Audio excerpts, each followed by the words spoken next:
সব ধরনের ক্রিকেট থেকে অবসর ঘোষণা করলেন দীনেশ কার্তিক। আগেই অবসরের আভাস দিয়েছিলেন রিকে। শেষমেশ আজ অফিসিয়ালভাবে ক্রিকেট জীবনে ইতি টানার কথা জানালেন দীনেশ কার্তিক।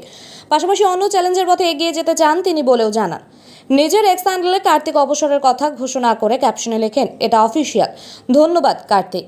বিদায় বার্তায় তিনি বলেন, গত কয়েকদিনে যে ভালোবাসা ও সমর্থন পেয়েছি তাতে আমি অভিভূত। যারা এত ভালোবাসা ও সমর্থন দিয়েছেন তাদের অনেক ধন্যবাদ। বেশ কয়েকদিন ধরে অনেক ভাবনা চিন্তা করে মনে হয়েছে এবার ক্রিকেটকে বিদায় জানানোর সময় এসেছে। আমি অবসর ঘোষণা করছি। খেলার দিন পেছনে ফেলে এবার নতুন চ্যালেঞ্জের পথে এগিয়ে যাব। কোচ, অধিনায়ক, নির্বাচক ও সতীর্থকে ধন্যবাদ জানালেন ডিকে।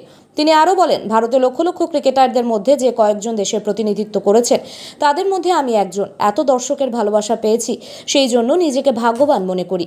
ক্রিকেট জীবনে বাবা, মা ও স্ত্রীর অবদান জানাতে ভোলেননি কার্তিক। ভারতের হয়ে 26টি টেস্ট, 94টি একদিনের ম্যাচ ও 56টি টি-20 খেলেছেন কার্তিক। টেস্টে 1026, একদিনের ম্যাচে 1752 ও টি-20তে 672 রান করেছেন তিনি।